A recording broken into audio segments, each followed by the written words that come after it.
ಒಂದು ಘಟನೆಯನ್ನು ಹಂಚಿಕೊಂಡು ವಾಕ್ಯದಲ್ಲಿ ನಡೆದಿದ್ದ ಸತ್ಯವೇದಲ್ಲಿ ನಡೆದಿರುವಂಥ ಒಂದು ಘಟನೆಯನ್ನು ಹಂಚಿಕೊಂಡು ಈ ಸಾಯಂಕಾಲ ಕರ್ತನ ವಾಗ್ದಾನ ಈ ತಿಂಗಳಿಗೆ ಫೆಬ್ರವರಿ ತಿಂಗಳಿಗೆ ಕರ್ತನು ನಮಗೆ ಕೊಡುವಂಥ ವಾಗ್ದಾನವನ್ನು ನಿಮ್ಮ ಜೊತೆಗೆ ಹಂಚಿಕೊಳ್ತೀನಿ, ಕೇಳಿ.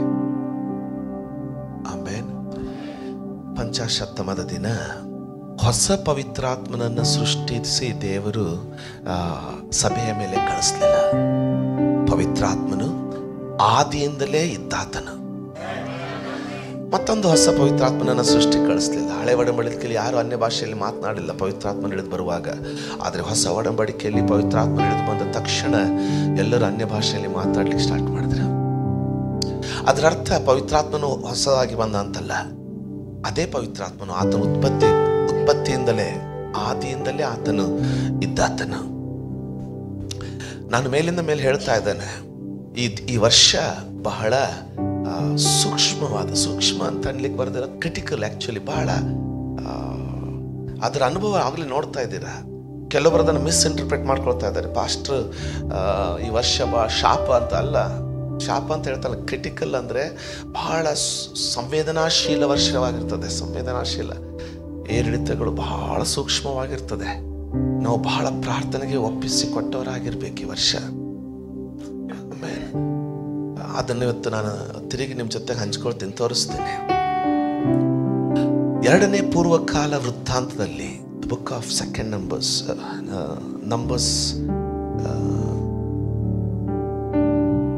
ಸೆಕೆಂಡ್ ಕ್ರಾನಿಕಲ್ಸ್ ಎರಡನೇ ಪೂರ್ವಕಾಲ ವೃತ್ತಾಂತದಲ್ಲಿ 20ನೇ ಅಧ್ಯಾಯದಲ್ಲಿ ಒಂದು ಸಂಗತಿಯನ್ನು ನಾವು ನೋಡಿಕೊಳ್ತೇವೆ. ಏನಪ್ಪ ಅಂದರೆ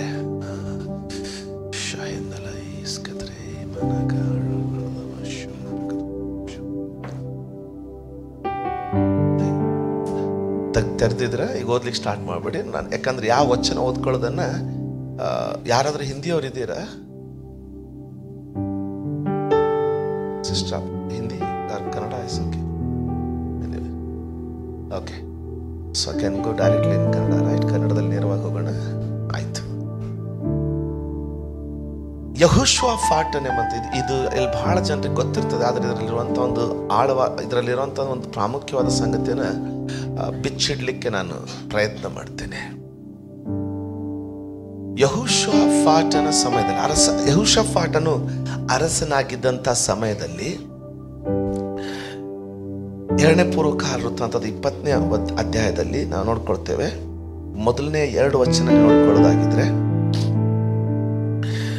ಇದಾದ ಮೇಲೆ ಮೋವಾಬ್ಯರು 1, ಅಮ್ಮೋನಿಯರು 2, ಮೇಗುನ್ಯರಲ್ಲಿ ಕೆಲವರು 3 ಯೆಹೋಷಾಫಾಟನಿಗೆ ವಿರುದ್ಧವಾಗಿ ಯುದ್ಧಕ್ಕೆ ಬಂದರು. ಬರೀ 1 ರಾಜ್ಯ ಅಲ್ಲ, 2 ರಾಜ್ಯ ಅಲ್ಲ, 3 ರಾಜ್ಯಗಳು ಯೆಹೋಷಾಫಾಟನಿಗೆ ವಿರುದ್ಧವಾಗಿ ಬಂದವು. ದೂತರು ಬಂದು ಯೆಹೋಷಾಫಾಟನಿಗೆ, ಜನಸಮೂಹವು ನಿನಗೆ ವಿರುದ್ಧವಾಗಿ ಲವಣ ಸಮುದ್ರದ ಆಚೆಯಲ್ಲಿರುವ ಆರಾಮ್ ಪ್ರಾಂತದ ಕಡೆಯಿಂದ ಬಂದು ಈಗ ಎಂಗೆದಿ ಎನಿಸಿಕೊಳ್ಳುವ ಹಚೆನೋನ್ ತಾಮಾರಿನಲ್ಲಿರುತ್ತಾರೆಂದು ತಿಳಿಸಿದಾಗ ಯೆಹೋಷಾಫಾಟನು ಹೆದರಿ ಯೆಹೋವನನ್ನೇ ಆಶ್ರಯಿಸಿಕೊಳ್ಳಬೇಕೆಂದು ನಿರ್ಣಯಿಸಿಕೊಂಡು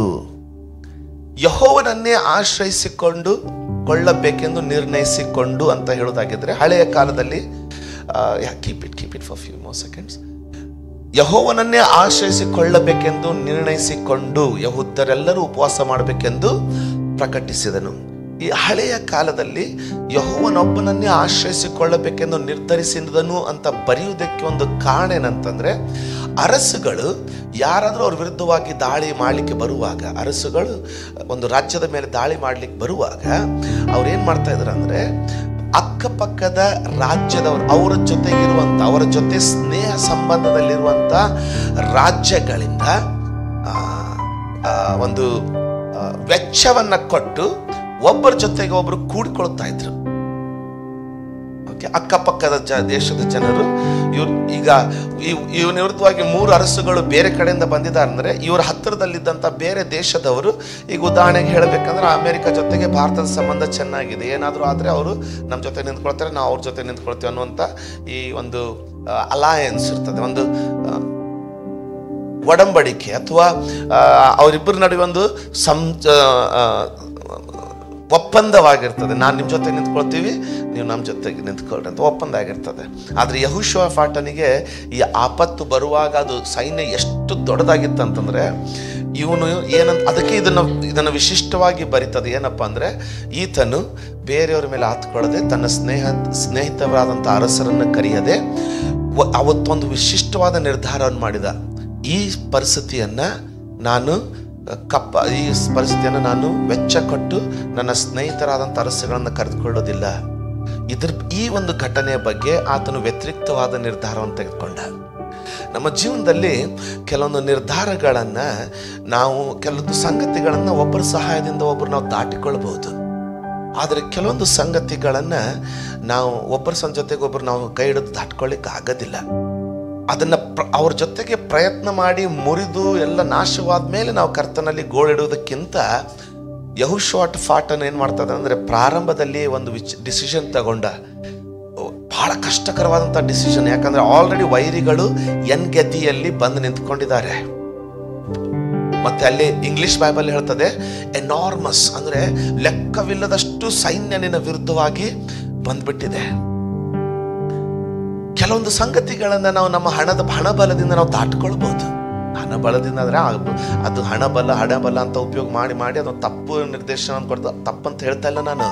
ನಾವು ದುಡಿದಿರುವಂಥ ಹಣಬಲದಿಂದ ಕೆಲವೊಂದು ಸಂಗತಿಗಳನ್ನ ನಾವು ದಾಟ್ಕೊಳ್ಬೋದು. ಉದಾಹರಣೆಗೆ, ಮಕ್ಕಳ ಒಂದು ಅಡ್ಮಿಷನ್ ಟೈಮ್ನಲ್ಲಿ ಡೊನೇಷನ್ ಕೊಡೋ ಪರಿಸ್ಥಿತಿ ಬಂದಾಗ ನಾವು ಕೂಡಿಟ್ಟಿರುವಂಥ ಸೇವಿಂಗ್ಸ್ಲಿಂದ ನಾವು ಅದನ್ನು ಕೊಟ್ಟು ಆ ಹೊಳೆಯನ್ನು ದಾಟ್ಕೊಳ್ಬೋದು. ಆದರೆ ಕೆಲವೊಂದು ಹೊಳೆಗಳು, ಕೆಲವೊಂದು ಪ್ರವಾಹಗಳು ಹೆಂಗೆ ಬಂದ್ಬಿಡ್ತದೆ ಅಂತಂದರೆ, ನಮ್ಮ ಹಣಬಲದಿಂದಾಗಲಿ, ನಾವು ಕೂಡಿಟ್ಟಂಥ ವಸ್ತುಗಳಿಂದಾಗಲಿ, ನಾವು ಕೊಂಡುಕೊಂಡಂಥ ವಸ್ತುಗಳಿಂದಾಗಲಿ, ನಮ್ಮ ಜನಬಲಗಳಿಂದಾಗಲಿ, ಅಂತಂದರೆ ಸಂಬಂಧಿಕರುಗಳ ಸಹಾಯ ಬಲದಿಂದಾಗಲಿ ನಾವು ಅದನ್ನು ದಾಟ್ಕೊಳ್ಳಿಕ್ಕೆ ಆಗೋದಿಲ್ಲ. ಈ ತಿಂಗಳಿಗೆ ಒಂದು ಸುಂದರವಾದಂಥ ವಾಗ್ದಾನವನ್ನು ದೇವರ ಹೃದಯದಲ್ಲಿ ಮಾತಾಡಿದ್ದಾರೆ. ಕೇಳ್ತಾ ಇದ್ದೀರ ಅಂದ್ಕೊಳ್ತೀನಿ. ಅದನ್ನು ನಾವು ಆ ರೀತಿ ದಾಟ್ಕೊಳ್ಳಿಕ್ಕೆ ಆಗೋದಿಲ್ಲ. ಮನುಷ್ಯನಿಂದ ನಾವು ಸಹಾಯ ತಗೊಂಡ್ರೆ ಒಂದು ಸಹಾಯ ಆಗುತ್ತೆ, ಅದರ ಹಿಂದೆ 100 ಏನಾದರೂ ಎಡವತ್ತಾಗ್ಬಿಟ್ಟಿರ್ತದೆ. ಅವ್ರು ತಪ್ಪಿದಾರಂತಲ್ಲ, ಯಾಕಂದ್ರೆ ಮನುಷ್ಯನ ಶಕ್ತಿ ಅಷ್ಟೇ. ಉದಾಹರಣೆಗೆ ಡಾಕ್ಟರ್ ಥರ ಒಂದು ಆಪರೇಷನ್ ಮಾಡ್ಲಿಕ್ಕೆ ಹೋದ್ರೆ ಆಪರೇಷನ್ ಆದಮೇಲೆ ಇನ್ನೊಂದು ಎಡವಟ್ಟಾಗಿರ್ತದೆ. ಆಗಿರ್ಬೋದಲ್ಲ? ಇಲ್ರಿ, ಏನು ಮಾಡ್ಲಿಕ್ಕೆ ಬರೋದಲ್ರಿ, ಆಪರೇಷನ್ ಇದು ಆಗುವಾಗ ಹಿಂಗೇನಾದರೂ ಹೆಚ್ಚು ಕಡಿಮೆ ಆಗ್ತದೆ ಮುಂಚೆ ಹೇಳಿ ಸಿಗ್ನೇಚರ್ ತೊಗೊಂಡ್ಬಿಟ್ಟಿದ್ರು, ಏನು ಮಾಡ್ಲಿಕ್ಕೆ ಬರೋದಿಲ್ಲ, ಇದು ಆಪರೇಷನ್ ಆದರೆ ಇದು ಸರಿ ಆಗುತ್ತೆ, ಒಂದು ಸ್ವಲ್ಪ ಬೇರೆದು ಎಡವಟ್ ಆಗುತ್ತೆ. ಆದರೆ ದೇವ್ರು ಏನಾದರೂ ಆಪರೇಷನ್ ಮಾಡುವಾಗ ಒಂದಿಷ್ಟು ಎಡವಟ್ಟಲ್ಲ, ಆಪರೇಷನ್ ಆಗಿರುವಂಥ ಗುರುತು ಸಹ ಉಳಿಲಾರ್ದಂಗೆ ಅದನ್ನು ಆತನ ಗುಣಪಡಿಸ್ತಾನೆ. ಆ ಬಲ ಆತನಲ್ಲಿದೆ. ಈ ತಿಂಗಳಿಗೆ ವಾಗ್ದಾನವಾಗಿ ದೇವರ ಆತ್ಮನ ನಿಮ್ಮ ಜೊತೆಗೆ ಮಾತನಾಡ್ತಾ ಇರೋದೇನಂತಂದರೆ, ನೋಡಿ, ಸೇವೆಯನ್ನು ಅಥವಾ ಒಂದು ತಿಂಗಳಿನ ಮೊದಲನೇ ದಿನದ ಆರಾಧನೆ ನಾವು ಕೂಡಿ ಬರೋಣ, ಕರ್ತನ ವಾಗ್ದಾನವನ್ನು ಕೇಳಿಕೊಳ್ಳೋಣ ಅನ್ನುವಾಗ ನಾವು ಬರೀ ಬೇರೆಯವ್ರ ಜೊತೆಗೆ ಬೇರೆಯವರಿಂದ ಕಲಿತುಕೊಳ್ಳೋದು ಮಾತ್ರ ಅಲ್ಲ, ಅಥವಾ ಬೇರೆಯವರಿಂದ ಕಾಪಿ ಮಾಡುವಂಥದ್ದಲ್ಲ. ಆದರೆ ಈ ವರ್ಷಕ್ಕೆ ನಾನು ಆಗಲೇ ಹೇಳಿದ್ದೆ, ಎಲ್ಲ ಅನಾವಶ್ಯಕರವಾದ ಸಂಗತಿಗಳನ್ನು ಬದಿಗಿಡ್ರಿ. ಈ ವರ್ಷ ಓಡೋದಿದೆ. ಹಳೆ ಪುಟ್ಟಿಗಳಲ್ಲಿ ಬುಳುಸು ಬಂದಿರುವಂತ ರೊಟ್ಟಿಗಳನ್ನ ತಿಂತ ಕೂತ್ಕೊಳ್ಳುವ ವರ್ಷ ಇದೆಲ್ಲ.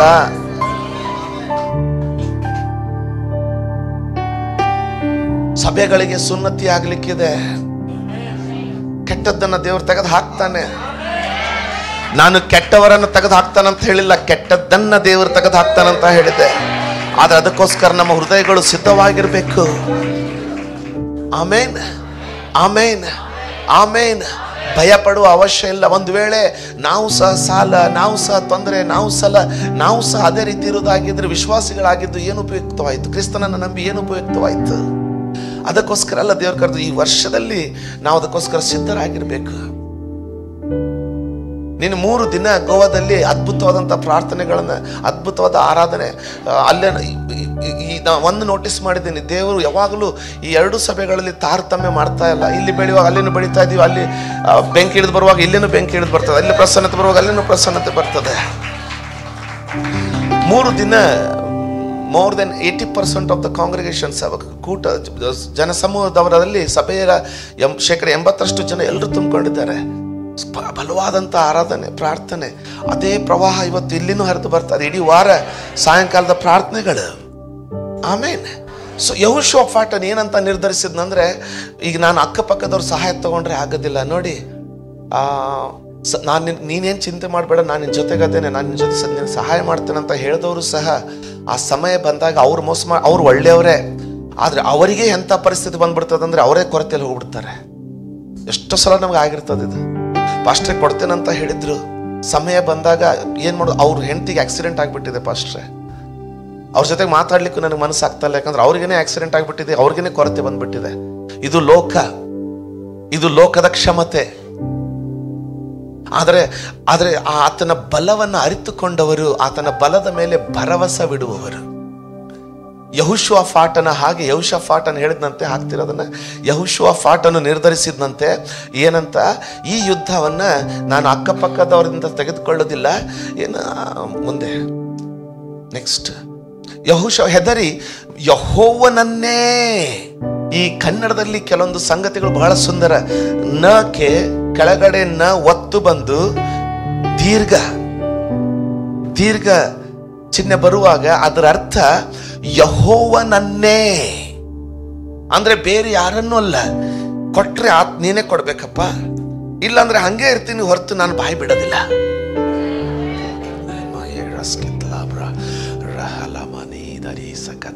ಈ ಮಧ್ಯದಲ್ಲಿ ಕೆಲವೊಂದ್ಸರಿ ನಾನು ಅನ್ಯ ಭಾಷೆಯಲ್ಲಿ ಯಾಕೆ ಮಾತಾಡ್ತಾನೆ ಅಂದ್ರೆ, ಕೆಲವೊಬ್ಬರು ನಂಬಿಕೆಗಳ ಬಾಗಿಲು ತೆರೆಯಲ್ಪಡ್ತದೆ, ಅಲ್ಲಿ ಅಭಿಷೇಕ ಅವ್ರನ್ನ ತುಂಬಿಕೊಳ್ಳಿಕ್ಕೆ ಸ್ಟಾರ್ಟ್ ಆಗ್ತದೆ. ಬರುವ ದಿನದಲ್ಲಿ ಮಹತ್ ಕಾರ್ಯಗಳಿಗೋಸ್ಕರ ಸಿದ್ಧರಾಗಿರ್ರಿ. ಬರುವ ದಿನಗಳಲ್ಲಿ ಅದ್ಭುತ ಕಾರ್ಯಗಳಿಗಾಗಿ ಸಿದ್ಧರಾಗಿರ್ರಿ. ಅಲ್ಲ ಸಲ್ಲದ ವಿಷಯಗಳನ್ನು ನಿಮ್ಮ ಜೊತೆಗೆ ಡಿಸ್ಕಷನ್ ಮಾಡಿ ನೀವು ಬೆಳೆಯದಂತೆ ನಿಮ್ಮನ್ನು ತಡೆಯುವಂಥ ಅನೇಕ ಸ್ನೇಹಿತರನ್ನ ಸೈತಾನನ ಕೊಡ್ತಾನೆ ದೇವರೆಲ್ಲ. ನಿಮ್ಮ ಆಯ್ಕೆ.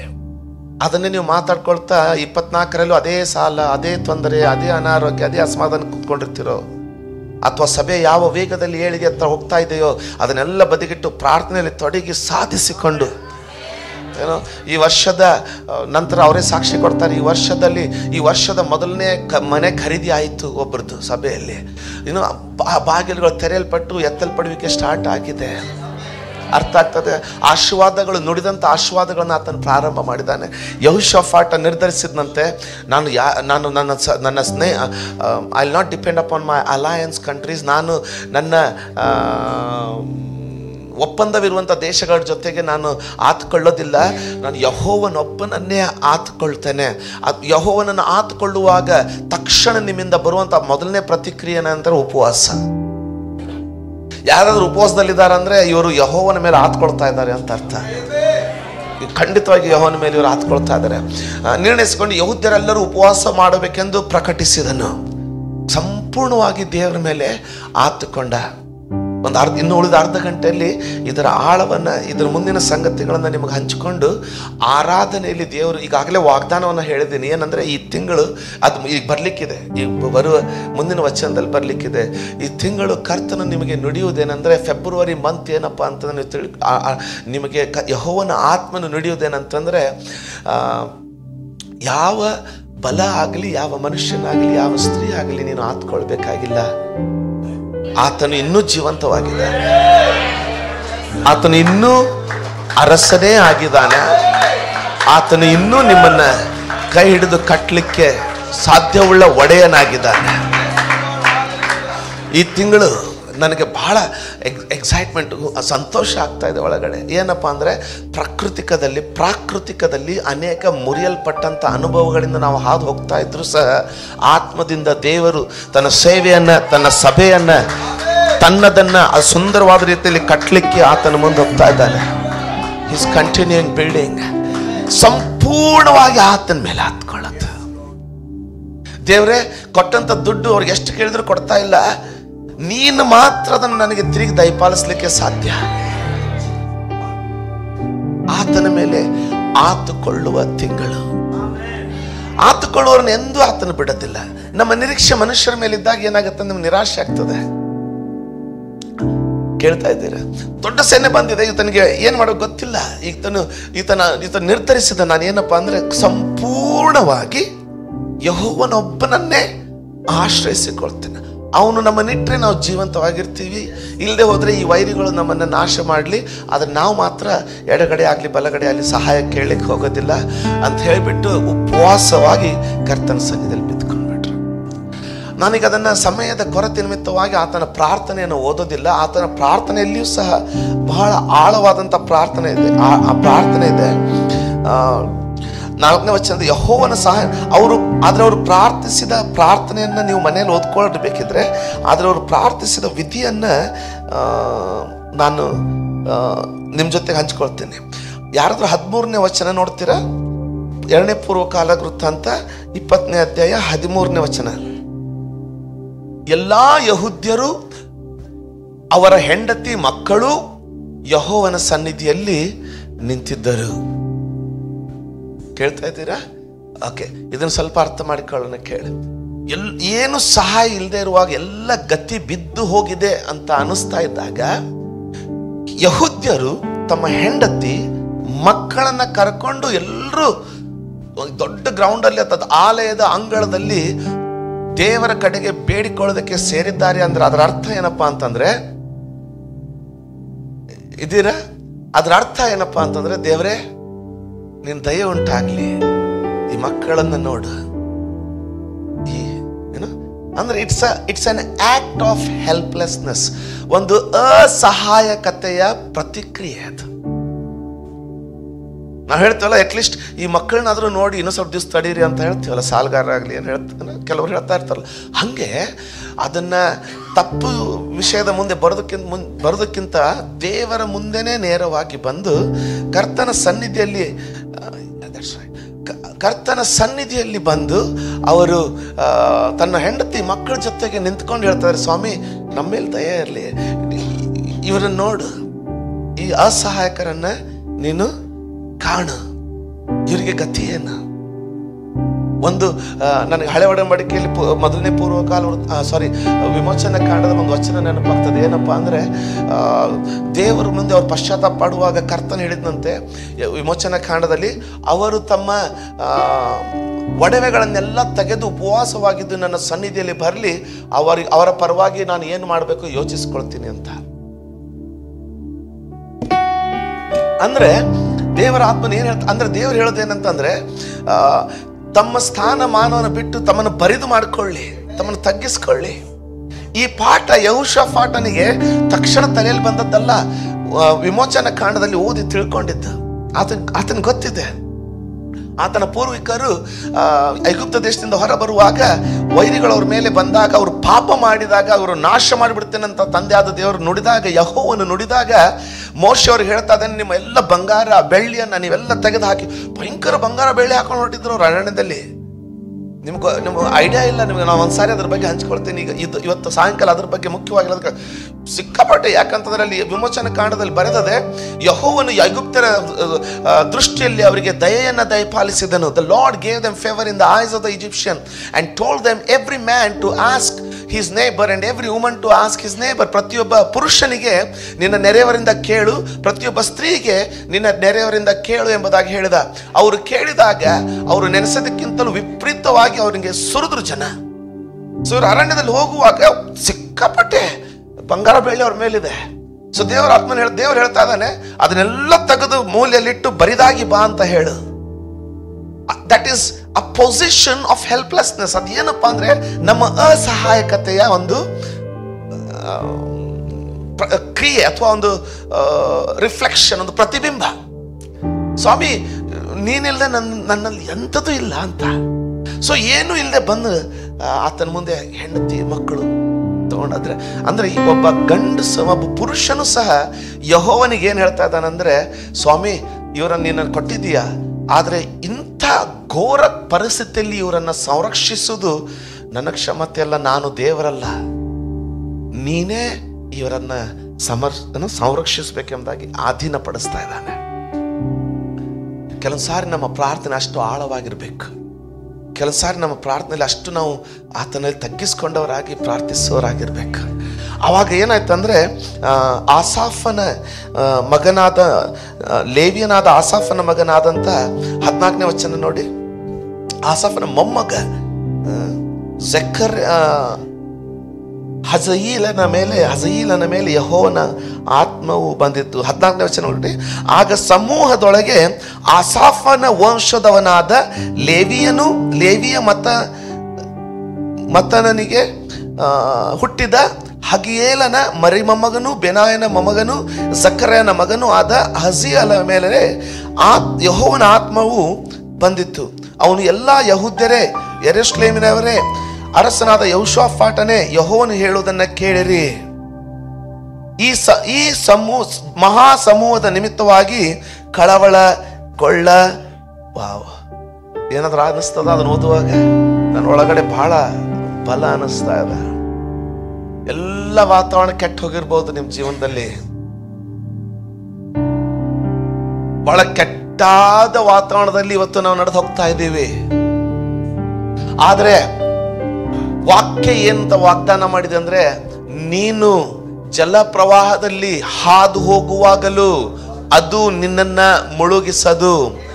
ಅದರ ಅರ್ಥ, ಈಗ ಸುತ್ತಲೂ ನಡೀತಾ ಇರುವಂತ ಸಂಗತಿಗಳನ್ನು ನೀನು ಕಾಣುವಾಗ ನೀನು ಮುಳುಗಿ ನಾಶವಾಗಿ ಹೋಗುವಂತ ಪರಿಸ್ಥಿತಿ ನಮಗೆ ಸನ್ನಿವೇಶ ಬರ್ತದೋ ಬರುವ ವರ್ಷಗಳಲ್ಲಿ, ಬರುವ ದಿನಗಳಲ್ಲಿ ಅಂತ ಭಯ ಅನೇಕ ಸಭೆಗಳ ವಿಶ್ವಾಸಗಳನ್ನ ಪೀಡಿಸ್ತಾ ಇದೆ.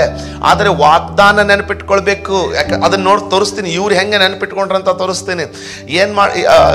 ಏನಂತ ವಾಗ್ದಾನ ನಿನ್ನ ವಾಕ್ಯದಲ್ಲಿ ಹೇಳಿದೀಯ ಸ್ವಾಮಿ? ಬೆಂಕಿಯಿಂದ ನೀನು ಹಾದು ಹೋಗುವಾಗಲೂ ನೀನು ಸುಟ್ಟೋಗೋದಿಲ್ಲ, ನೀನು ನಶಿಸಿ ಹೋಗುವುದಿಲ್ಲ. ಜಲ ಪ್ರವಾಹದಲ್ಲಿ ನೀನು ಹಾದು ಹೋಗೋದಿಲ್ಲ ಅಂತ ಹೇಳ್ತಾ ಇಲ್ಲ ನೋಡ್ರಿ, ಅದ್ರಲ್ಲಿ ಹಾದು ಹೋಗ್ತೀಯ. ಸುತ್ತಲೂ ಕಾಣ್ತಾ ಇದೆ, ಆದ್ರೆ ನಿನ್ನ ಬಾಗಿಲಿಗೆ ಬರೋದಿಲ್ಲ. ಆದ್ರೆ ಅದು ಬರಬಾರ್ದಂದ್ರೆ, ಅದು ಬರಕೂಡದಂದ್ರೆ ದೇವರ ವಾಗ್ದಾನ.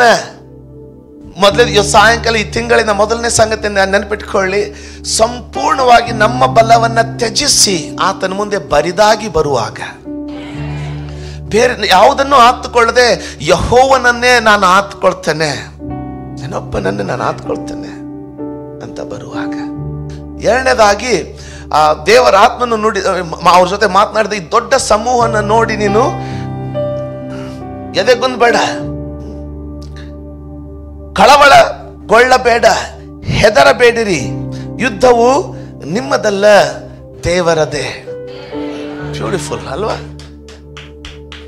ಸೊ ಫೆಬ್ರವರಿಯಲ್ಲಿ ಈ ಹೆಜ್ಜೆಗಳನ್ನು ಹೇಳ್ತಾ ವಾಗ್ದಾನದ ಮಾತೇನಪ್ಪ ಅಂದ್ರೆ, ಯುದ್ಧವು ನಿಮ್ಮದಲ್ಲ, ಯೆಹೋವನದೇ. He will fight for you. ಅದು ಯಾವುದೇ ಆಗಿರಲಿ, ಮನೆಯಲ್ಲಿ ಇನ್ನೂ ರಕ್ಷಣೆ ಹೊಂದದಂತ ಗಂಡ ಆಗಿರ್ಬೋದು, ಅಥವಾ ಹೊರಗಡೆಯಲ್ಲಿ ಏನೋ ಒಂದು ಒತ್ತಡ ನಿಮಗಿರ್ಬೋದು. ಆದರೆ ಅದು ಈ ತಿಂಗಳು ಅದನ್ನು ಸಂಪೂರ್ಣವಾಗಿ ಕರ್ತನಿಗೆ ಆಧೀನಪಡಿಸ್ರಿ. Surrender it 100% to the Lord. ಹಂಗಂದ್ರೆ ಕರ್ತನಿಗೆ ಕೈ ಎತ್ತಿ ಇವರು ಮಾಡಿದಂತೆ ಉಪವಾಸವಾಗಿದ್ದರು, ಅದಾಗಿದ್ರು ಉಪವಾಸವಾಗಿರಕ್ಕೆ ಸಾಧ್ಯವ್ರದ್ದಾಗಿದ್ರು ಉಪವಾಸವಾಗಿದ್ದು ಕರೆಗಳನ್ನು ಚಾಚಿ ಸಂಪೂರ್ಣ, ಸ್ವಾಮಿ ನನಗೆ ಹೊಡೆದಾಡಿ ಸಾಕಾಯ್ತಪ್ಪ, ನನಗೆ ಗುದ್ದಾಡಿ ಸಾಕಾಯ್ತು ಸ್ವಾಮಿ, ಯುದ್ಧ ನಿನ್ನದು. ಪ್ರಾರ್ಥನೆಯಲ್ಲಿ ಸಖತಲ ಆತನಿಗೆ ಸಂಪೂರ್ಣವಾಗಿ ಸಮರ್ಪಿಸಿ ಬಿಡೋದು. ಅವಾಗ ಏನೋ ಒಂದು ಸಂಗತಿ ಆಯ್ತು, ಆಮೇಲೆ ಬಲವಾದ ಸಂಗತಿ ಆಯ್ತು. ಇಲ್ಲಿ ಬಹಳ ಸುಂದರವಾದ ವಿಷಯ ಹೇಳ್ತಾನೆ. 16 ಮತ್ತು 17 ನೋಡ್ರಿ, ಹಾಕ್ಲಿಕ್ಕೆ ಆಗ್ತದೆ. 16, 17 ನೋಡಿ, ಬಹಳ ಸುಂದರವಾದ ಸಂಗತಿ. ನಾಳೆ ಬೆಳಿಗ್ಗೆ ಅವರಿಗೆ ವಿರೋಧವಾಗಿ ಹೊರಡಿರಿ. ಈಗೋ ಅವರು ಹಚೀಚ್ ಘಟ್ಟದ ಮಾರ್ಗದಲ್ಲಿ ಬರುತ್ತಾರೆ. ಸ್ಪಷ್ಟವಾಗಿ ಹೇಳ್ತಾರೆ ಹೆಂಗೆ ಬರ್ತಾರೆ. ಯರೋವೆಲ್ ಅರಣ್ಯದ ಮುಂದಿರುವ ಕಣಿವೆಯ ತುದಿಯಲ್ಲಿ ಅವರನ್ನು ಸಂಧಿಸುವಿರಿ. ಕರೆಕ್ಟ್ ಸ್ಪಾಟ್ ಹೇಳ್ತಾನೆ ದೇವರ ಆತ್ಮನು, ಎಲ್ಲಿ ಅವ್ರು ನಿಮ್ಮ ವಿರುದ್ಧವಾಗಿ ಬರ್ತಾರೆ, ಎಲ್ಲಿ ನಿಂತ್ಕೊಳ್ತೀರಾ ಅಂತ. ಮುಂದೆ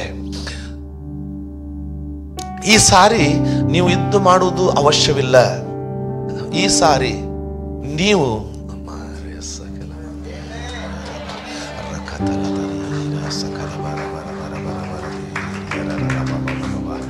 ಆದ್ರೆ ಸುಮ್ಮನೆ ಕುತ್ಕೊಳ್ಳಿಕ್ಕೆ ಆಗೋದಿಲ್ಲಲ್ಲ, ಕಳವಳ ಆಗುತ್ತೆ ಸುಮ್ಮನೆ ಕುತ್ಕೊಂಡ್ರೆ. ಹಾಗಾದ್ರೆ ಏನ್ ಮಾಡೋದು? ಅದನ್ನ ತೋರಿಸ್ತಾರೆ ದೇವರ ಆತ್ಮನ. ಏನ್ ಹೇಳ್ತಾರೆ? ಈ ಸಾರಿ ನೀವು ಯುದ್ಧ ಮಾಡುವ ಅವಶ್ಯವಿಲ್ಲ. ಯೆಹೂದ್ಯರೇ, ಯೆರೂಸಲೇಮಿನವರೇ, ಸುಮ್ಮನೆ ನಿಂತುಕೊಂಡು ಯೆಹೋವನು ನಿಮಗೋಸ್ಕರ ನಡೆಸುವ ರಕ್ಷಣಾ ಕಾರ್ಯವನ್ನ ನೋಡಿರಿ. ಹೆದರಬೇಡಿರಿ, ಕಳವಳಗೊಳ್ಳಬೇಡಿರಿ. ನಾಳೆ ಅವರ ಎದುರಿಗೆ ಹೊರಡಿರಿ, ಯೆಹೋವನು ನಿಮ್ಮ ಸಂಗಡ ಇರುವನು ಎಂದು ಹೇಳಿದನು.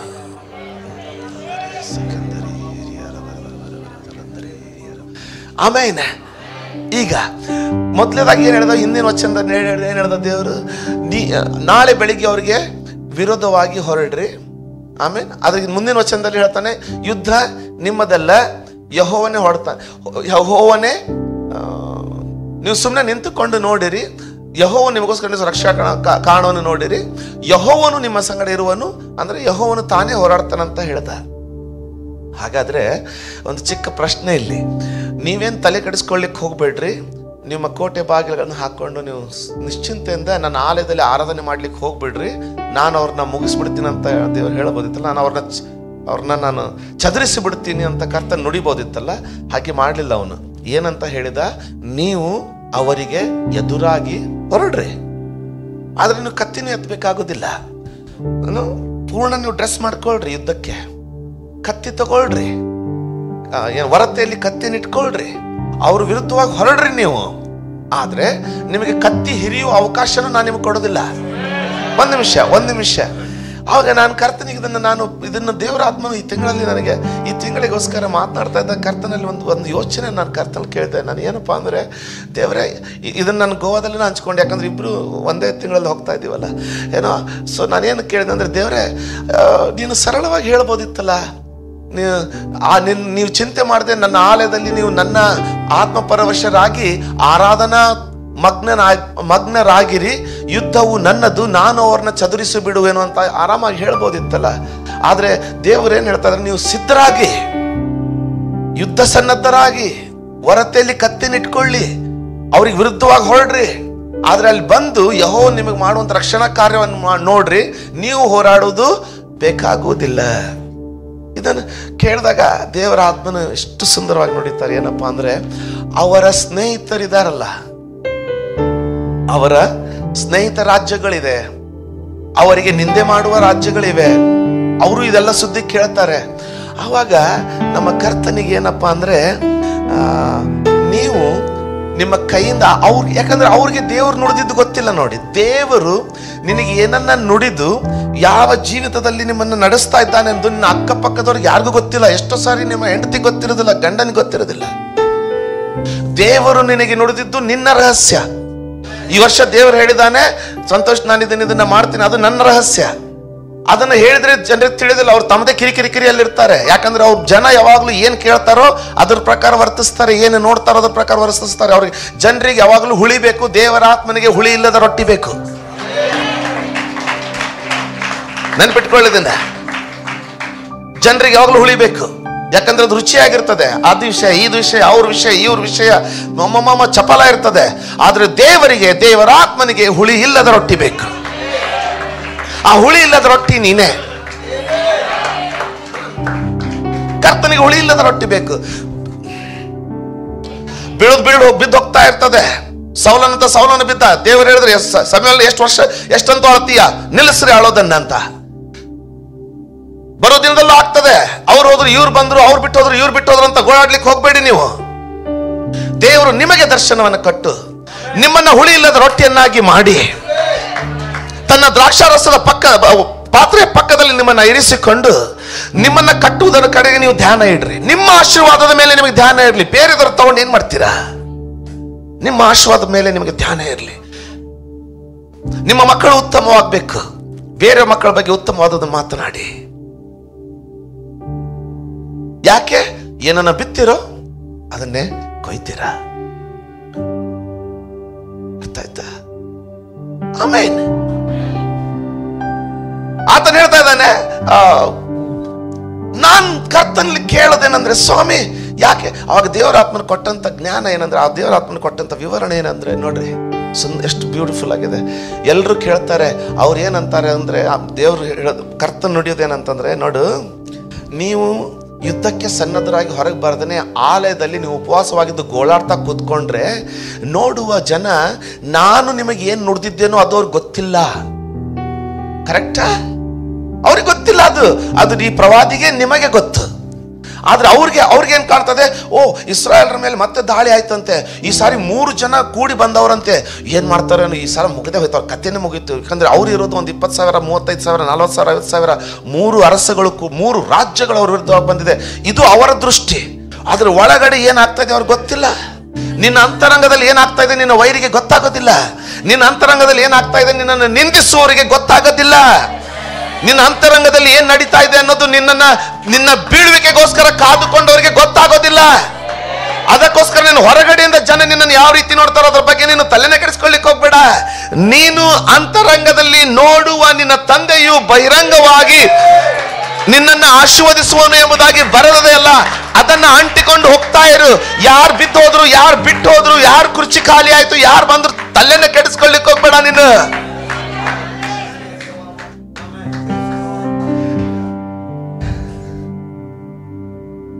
ಆಮೇನ್, ಆಮೇನ್, ಆಮೇನ್. ಸೊ ಅದು ಅವರ ದೃಷ್ಟಿಕೋನ, ಅದನ್ನ ನೀನು ಅಂಟ್ಕೊಳ್ಬೇಕಾಗಿಲ್ಲ. ಅರಿದೆ ಇನ್ನು ನನ್ನ ಜೊತೆಗಿದ್ದೀರಾ? ಎಷ್ಟು ಸುಂದರವಾಗಾಯ್ತು ನೋಡ್ರಿ. ಹೇಳ್ತೇನೆ, ಅದಕ್ಕೆ ದೇವರ ಆತ್ಮನ ಹೇಳ್ತಾನೆ, ಅವರು ನೀನು ಧೈರ್ಯಗೆಟ್ಟು ನಿನಗೆ ಅವ್ರನ್ನ ಎದುರಿಸ್ಲಿಕ್ಕೆ ಆಗದೆ ಆಲಯದಲ್ಲಿ ಸಾಯುವುದಕ್ಕೆ ರೆಡಿಯಾಗಿ ಕೂತ್ಕೊಂಡಿದ್ದ. ಅದಕ್ಕೆ ದೇವ್ರ ಇವ್ರ ಮೇಲೆ ದಯೆ ತೋರಿಸಿ ಕೊನೆಗೆ ಇಳಿದು ಬಂದು ಇವ್ರನ್ನ ಬದುಕಿಸಿದ ಅಂತ ಅವ್ರು ಆಡ್ಕೊಳ್ಬಾರ್ದು. ನಿನ್ನನ್ನು ಅವ್ರು ಹೇಳಿ ಅಂತ ತಿಳ್ಕೊಳ್ಬಾರ್ದು. ಅದಕ್ಕೆ ನೀನು ಆಲಯದಲ್ಲಿ ಬಿದ್ಕೊಂಡಿರ್ಬೇಡ, ಯುದ್ಧ ಸನ್ನದ್ಧನಾಗು. ಚಿಂತೆ ಮಾಡಬೇಡ, ನಾನು ಇರ್ತೀನಿ, ನಾನು ಹೊಡೆದಾಡ್ತೀನಿ. ನಾಳೆ ನಿನ್ನ ವೈರಿಗಳು ನಿನಗೆ ಅನ್ಬಾರ್ದು ಇವ್ರಿಗೆ ಗತಿ ಇಲ್ಲ ದಿಕ್ಕಿಲ್ಲ ಅಂತ ಆಲಯದಲ್ಲಿ ಬಿದ್ಕೊಂಡು ಗೋಳಾಡ್ಲಿಕ್ಕೆ ಸ್ಟಾರ್ಟ್ ಮಾಡಿದ್ರು. ಇವ್ರಿಗೆ ಕತ್ತಿ ಹಿಡ್ಕೊಂಡು ಹೊರಗೆ ಬರ್ಲಿಕ್ಕೂ ಧೈರ್ಯ ಇರಲಿಲ್ಲ. ಇವರ ಹೇಳಿತನವನ್ನು ನೋಡಿ ಇವರ ದೇವರು ಇವ್ರ ಮೇಲೆ ದಯೆ ತೋರಿಸಿದ ಅಂತ ಯಾರು ಮಾತಾಡಬಾರ್ದು. ಕಾಲೇಜ್ ಫಾರ್ಮ್ ತುಂಬ್ರಿ, ನೀವು ಪಾಕೆಟ್ ಅಲ್ಲಿ ಒಂದು ಫೀಸ್ ಇಲ್ಲ ಗೊತ್ತಿದೆ, ನೀವು ತುಂಬ್ರಿ ಅದನ್ನ. ಅವ್ರು ಅನ್ಕೊಳ್ಬಾರ್ದು ಅವ್ರ ಕಡೆ ಏನಿದ್ದಿದ್ದಲ್ಲಿ ನಾವೇ ಮನೆಗೆ ಹೋಗಿ ಸಾಲ ಕೊಡಿಸಿ ಕರ್ಕೊಂಡ್ಬಂದು ಮಾಡಿದ್ವಿ ಅಂತ ಹೇಳ್ಬಾರ್ದು. ತುಂಬಿ ಕೊಡ್ರಿ, ಮನೆಗೆ ಉಪವಾಸ ಕೂತ್ಕೊಳ್ರಿ. ದೇವ್ರೆ, ನಾನು ನಂಬಿಕೆಯನ್ನು ಕೊಟ್ಟು ಬಂದಿದ್ದೀನಪ್ಪ, ನೀನೇ ನನ್ನ ಗೌರವ ಕಾಯ್ಬೇಕು. ಯು ಹ್ಯಾಡ್ ಟು ಗಾರ್ಡ್ ಮೈ. ಅರ್ಥ ಆಯ್ತಾ? ಒಂದು ಉದಾಹರಣೆ ಕೊಟ್ಟೆ ಅಷ್ಟೇ. ನಿಮಗೆ ಕಣ್ಣು ಮುಂದೆ ಬೇಕಂದ್ರೆ ನಂದು ಉದಾಹರಣೆ ಸಾಕಷ್ಟಿದೆ. ನಾನು ಯಾವಾಗಲೂ ಮೊದಲು ನೀರಲ್ಲಿ ಜಿಗಿತೀನಿ, ನಂತರ ಈಜೋದು ಹೆಂಗಂತ ವಿಚಾರ ಮಾಡ್ತೀನಿ. ಈಗ ಆಲ್ರೆಡಿ ಒಂದು ಕಾಂಟ್ರಾಕ್ಟ್ ಕೊಟ್ಬಿಟ್ಟಿದ್ದೀನಿ, ಕೆಲಸ ಸ್ಟಾರ್ಟ್ ಆಗಿದೆ. ಮುಗಿದ್ಮೇಲೆ ಹೇಳ್ತೀನಿ. ಸಣ್ಣ ಕಾಂಟ್ರಾಕ್ಟ್ ಕೊಟ್ಟಿನ ಪಾಸ್ಟ್ರೆ, ಕೆಲವರು ಕೇಳ್ತಾರೆ, ನಮ್ದು ಗೋವಾ ಟ್ರೆಷರೇ ಕೇಳಿದ್ರು ನಮಗೆ, ಪಾಸ್ಟ್ರೆ ಇಷ್ಟು ಕೃಪೆಯಲ್ಲಿ ಹೆಂಗ್ ನಡೀತೀರಾ ಅಂತ ಕೇಳಿದ್ರೆ ಹೇಳಿದಿನಲ್ಲ, ಒಂದ್ಸರಿ ಇಲ್ಲ, ಎಲ್ಲರಿಗೂ ಇದೆ. ಆದ್ರೆ ಯಾರು ಹೋಗಿ ಬೀಗದ ಕೈ ತೆಗಿತಾರೋ ಅವ್ರಿಗೆ ಅದು ದೊರೆತ. ಸೊ ದೇವರ ಆತ್ಮನ ಏನ್ ಮಾಡ್ತಾ ಇದ್ದಾನಂದ್ರೆ ಅವ್ರಿಗೆ ಎದಕ್ಕೆ ಯಾಕೆ ನಿರ್ದಿಷ್ಟವಾಗಿ ಹೇಳ್ತಾ ಇದ್ದಾನಂದ್ರೆ, ನೀನು ಯುದ್ಧ ಸನ್ನದ್ಧನಾಗು, ಕತ್ತಿಯನ್ನು ತೆಗೆದುಕೋ, ನೀನು ಹೆಲ್ಮೆಟ್ ಹಾಕೋ, ಬ್ರೆಸ್ಟ್ ಪ್ಲೇಟ್ ಹಾಕೋ, ಕುದುರೆಗಳನ್ನು ತೆಗಿ. ನೀನು ಪ್ರವಾದಿಗೆ ನಾನಿದ್ರೆ, ಸ್ವಾಮಿ ನೀನ್ ಜಯ ಕೊಡ್ತಾ ಇದೆಯಲ್ಲ, ನನಗೆ ಹೊರಗಡೆ ಹೋಗಿ ಓಡಾಡಕ್ ಮನಸ್ಸಿಲ್ಲ ಸ್ವಾಮಿ, ಹೆಂಗಿದ್ರು ನೀನು ಓಡಾಡೋದಿದೆ, ನೀನು ಸನ್ನಿಧಿಲಿ ಆರಾಧನೆ ಮಾಡ್ಕೊಂಡಿರ್ತೀನಿ ಅಂತ ಹೇಳಿದ. ದೇವ್ರು ಹೇಳ್ದ ಮಾಡುವಂತೆ, ಆದ್ರೆ ಎಲ್ಲಿ ಮಾಡ್ಬೇಕಂತ ನಾನು ಹೇಳ್ತೀನಿ, ತಿಳಿತಾ? ಸೊ ಏನ್ ಮಾಡಿದ್ರು ಅಂದ್ರೆ ಎಲ್ಲ ಯುದ್ಧ ರೆಡಿ ಆದ್ರು, ಹೊರಟ್ರು. ಈಗ ಯೆಹೋಷಾಫಾಟನ ಬಗ್ಗೆ ಏನ್ ಹೇಳ್ತದೆ ಅಂದ್ರೆ ದೇವ್ರ ವಾಕ್ಯ ಹೇಳ್ತದೆ, ಆಗ ಯೆಹೋಷನ ಪಾಟನ ನೆಲೆ ಮಟ್ಟಕ್ಕೂ ತಲೆ ಬಾಗಿಸಿ ಕರ್ತನಿಗೆ ಕೃತಜ್ಞತೆ ಸಲ್ಲಿಸ. 21ನೇ ವಚನ, ಯೆಹೋಷಾಫಾಟ್ 21ನೇ ವಚನ. ಆಮೇಲೆ ಅವನು ಜನರ ಸಮ್ಮತಿಯಿಂದ ಅಂದ್ರೆ ಅವ್ರ ಜೊತೆಗೆ ಡಿಸ್ಕಸ್ ಮಾಡ್ಕೊಂಡ ಅಂದ್ರೆ ಹಂಗಲ್ಲ, ಆತನು ಜನರ ಸಮ್ಮತಿಯಿಂದ ಯೆಹೋವನಿಗೋಸ್ಕರ ಗಾಯನ ಮಾಡುವುದಕ್ಕಾಗಿ ಕೆಲವರನ್ನ ಆರಿಸಿಕೊಂಡು ಅವರಿಗೆ ಪರಿಶುದ್ಧತ್ವ ಎಂಬ ಭೂಷಣದೊಡನೆ ಭಟರ ಮುಂದೆ ಹೋಗುತ್ತಾ ಯೆಹೋವನಿಗೆ ಕೃತಜ್ಞತಾ ಸ್ತುತಿ ಮಾಡಿರಿ, ಆತನ ಕೃಪೆಯು ಶಾಶ್ವತವಾಗಿದೆ ಎಂದು ಭಜಿಸಿರಿ, ಅಂದ್ರೆ ಆರಾಧಿಸಿರಿ, ಭಜಿಸಿರಿ ಎಂಬುದಾಗಿ ಆಜ್ಞಾಪಿಸಿದನು. ಈಗ ಯೆಹೋಷಾಫಾಟನಿಗೆ ಬಂದಿರುವಂತ ಇಲ್ಲಿ ಕೇಳಿ, ಏನಪ್ಪಾ ಅಂದ್ರೆ ಕಣ್ಣು ಮುಂದೆ ಏನ್ ಕಾಣ್ತದೆ ಅಂದ್ರೆ, ಕ್ಷಮಿಸಿ, ಕಣ್ಣು ಮುಂದೆ ಸಾವಿರಾರು ಜನ ಸೈನಿಕರು ಈಟಿ ಕತ್ತಿ ಹಿಡಿದವ್ರು ಕಾಣ್ತಾ ಇದ್ದಾರೆ.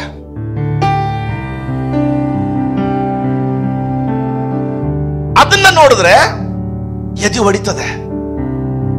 ಏನಾಗುತ್ತೋ ಗೊತ್ತಿಲ್ಲಪ್ಪ, ಏನಾಗುತ್ತೋ ಗೊತ್ತಿಲ್ಲ. ಆದ್ರೆ ಕೇಳಿರೋದೇನಪ್ಪಾ ಅಂತಂದ್ರೆ, ಯುದ್ಧವು ನಿಮ್ಮದಲ್ಲ, ನಿಮಗಾಗಿ ಯೆಹೋವನ ಯುದ್ಧವನ್ನ.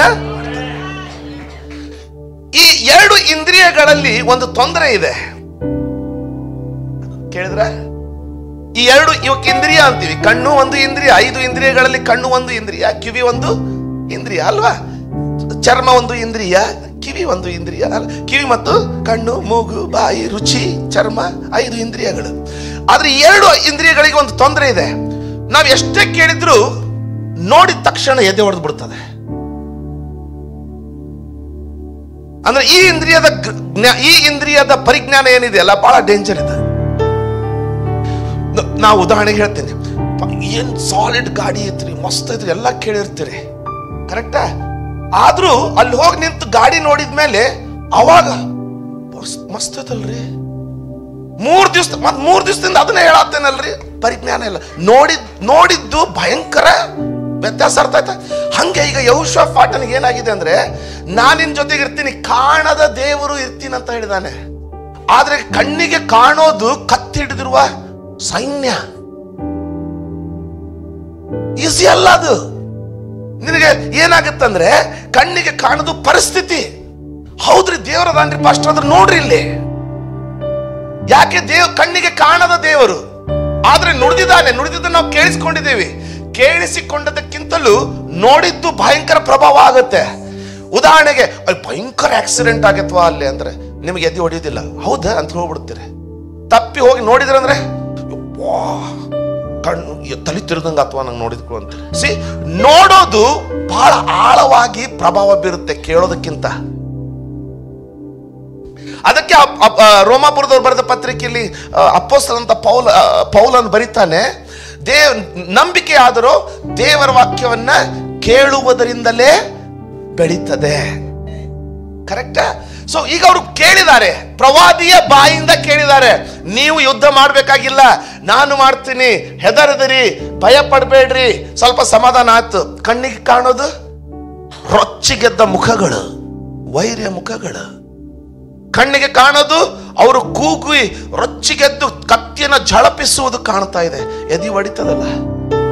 ಅದಕ್ಕೆ ಜನರ ಜೊತೆಗೆ ಡಿಸ್ಕಸ್ ಮಾಡ್ಕೊಂಡ, ಈಗ ಕೇಳಿದ್ದನ್ನ ಅದು ನೆರವೇರುವವರೆಗೆ ಅಂಟಿಕೊಂಡಿರ್ಲಿಕ್ಕಾಗುವಂತೆ ಇದನ್ನ ಹೆಂಗ್ ಜಯಿಸೋದು? ಎಲ್ಲರೂ ಕೂಡಿ ಡಿಸ್ಕಸ್ ಮಾಡಿ ಸಮ್ಮತಿಗೆ ಬಂದ್ರು. ಏನಪ್ಪಾ ಅಂದ್ರೆ, ಒಂದು ಕೆಲಸ ಮಾಡೋಣ, ನಾವು ಆರಾಧನೆಯಲ್ಲಿ ಯಾವಾಗ್ಲೂ ನಮ್ಮ ಮನಸ್ಸು ಯೆಹೋವನ ಮೇಲೇ ಹೋಗ್ತದೆ, ನಾವು ಯುದ್ಧದಲ್ಲಿ ಸ್ವಲ್ಪ ಬದಲಾವಣೆ ಮಾಡ್ಕೊಳ್ಳೋಣ. ಏನು?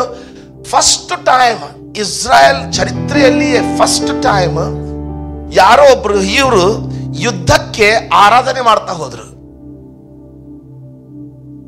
ಮುಂದೆಲ್ಲ ಮ್ಯೂಸಿಷಿಯನ್ಸ್, ಎಲ್ಲ ಸಿಂಗರ್ಸ್. ನಾನು ಪ್ರಾರಂಭದಲ್ಲಿ ಒಂದು ನಿಮಿಷ, ಈಗ ಇದು ಎಂತ ಆರಾಧನೆ? ಇದು ಎಂತ ಆರಾಧನೆ ಅಂತಂದ್ರೆ, ವೈರಿಯನ್ನು ನೋಡಿ ಎದೆ ಗೆಡಬಾರದೆಂಬುದಕ್ಕಾಗಿ ಯೆಹೋವನನ್ನ ದೃಷ್ಟಿಸುವ ಯುದ್ಧ ಸಮಯದ ಆರಾಧನೆ. ಯಾರಾದ್ರೂ ನಿಮ್ಮನ್ನ ಕೆಡವಿ ಹಾಕುವಂತ ವಿಷಯಗಳು ನಿಮ್ಮ ವಿರುದ್ಧವಾಗಿ ಬರುವಾಗ ಅವುಗಳನ್ನ ಕೇಳಿ ನಿಮಗೆ ನಿರಾಶೆ ಆಗತ್ತೆ. ಅವಾಗ ಒಂದು ಆರಾಧನೆ ಇದೆ, ನೆನಪಿಟ್ಕೊಳ್ಳಿ. ಕರ್ತನ ನುಡಿದನ್ನ ಜ್ಞಾಪಿಸಿಕೊಂಡು ಆತನನ್ನು ಆರಾಧಿಸ್ಲಿಕ್ಕೆ ಪ್ರಾರಂಭ ಗುರುತಿಲ್ದಂಗೆ ಹೋಗ್ತಾರ ಅವರು. ನೆನಪಿಟ್ಕೊಳ್ಳಿ, ನೀವು ಅರ್ಥ ಆಗ್ತದೆ, ನೀವು ತಿಳಿತಾ ಇದೆ. ಆರಾಧನೆ ಮಾಡ್ಲಿಕ್ಕೆ ಸ್ಟಾರ್ಟ್ ಮಾಡಿದ್ರು. The main purpose of this worship was, ಈ ಆರಾಧನೆಯ ಮುಖ್ಯ ಉದ್ದೇಶ ಏನಾಗಿತ್ತಂದ್ರೆ, ನಮ್ಮ ಮನಸ್ಸು ಕರ್ತನ ಮೇಲೆ ನೆಲೆಗೊಂಡಿರ್ಲಿ, ವೈರಿಗಳ ಮೇಲೆ, ಈ ಬರ್ತಾ ಇರುವಂತಹ ಪರಿಸ್ಥಿತಿಯ ಮೇಲೆ ಅಲ್ಲ ಅಂತ. ಬಾಗಿಲಿಗೆ ಬಂದು ನಿಂತಿದೆ ಅವರ ಮರಣ, ಆದ್ರೆ ಅವ್ರ ಧ್ಯಾನ ಆರಾಧನೆಯಲ್ಲಿ. ಒಂದು ದಿನ ಪೌಲ ಸೀಲರು ಸಹ ಕೈಕಾಲು ಕಟ್ಟಿ ಸೆರೆಮನೆಯಲ್ಲಿ ಹಾಕಲ್ಪಟ್ಟಿದ್ದಾರೆ. ಅವರು ಇದನ್ನೇ ಆಯುಧ ಆರಿಸಿಕೊಂಡಿದ್ರು. ಯಾಕೆ? ನಾನು ಆಗಲೇ ಹೇಳಿದೆ, ಹೊಸ ಪವಿತ್ರಾತ್ಮನೇನು ಬರಲಿಲ್ಲ. ಪ್ರಾರಂಭದಲ್ಲಿ ಆದಿ ಸಾಗರದ ಮೇಲೆ ಯಾವ ದೇವರ ಆತ್ಮನು ಚಲಿಸ್ತಾ ಇದ್ನೋ ಅದೇ ಆತ್ಮನು ಪಂಚಾಶತ್ತಮದ ದಿನ ಇಳಿದು ಬಂದ. ಹಾಗಾದ್ರೆ ಒಂದು ವೇಳೆ ಈ ಆರಾಧನೆ ಪವಿತ್ರಾತ್ಮ ಪ್ರೇರಿತರಾಗಿರುವುದಾಗಿದ್ರೆ, ಆತನು ಇಳಿದು ಬಂದ ನಂತರ ತನ್ನ ಜನರಿಗೆ ಅದನ್ನು ಕೊಟ್ಟಿರಬಹುದು. ಎಲ್ಲಿ ಕೊಟ್ಟ? ಪೌಲ ಸೀಲರು ಅರೆಸ್ಟ್ ಆಗಿ ಜೈಲಲ್ಲಿ ಬಿದ್ದಾಗ ಇದೇ ಆರಾಧನೆಯನ್ನ ದೇವರ ಆತ್ಮನು ತಿರುಗಿ ಅವ್ರ ಮೇಲೆ ಬಂದ. ದೇವರ ವಾಕ್ಯ ಹೇಳ್ತದೆ, ಪೌಲ ಸೀಲರು ಅಷ್ಟು ಗಾಯ ಆಗಿದ್ರು, ಅಷ್ಟು ತೊಂದರೆಯಲ್ಲಿಯೂ ಸಹ ಅವರು ಗೀತಗಳನ್ನ ಕರ್ತನಿಗೆ ಹಾಡುತ್ತಾ ಇದ್ದರು. ಆ ಗೀತಗಳನ್ನ ಕರ್ತನಿಗೆ ಹಾಡುತ್ತಾ ಇರುವಾಗ ಯೆಹೋವನಿಂದ, ಕರ್ತನಿಂದ ಒಂದು ಭೂಕಂಪವು ಉಂಟಾಯಿತು.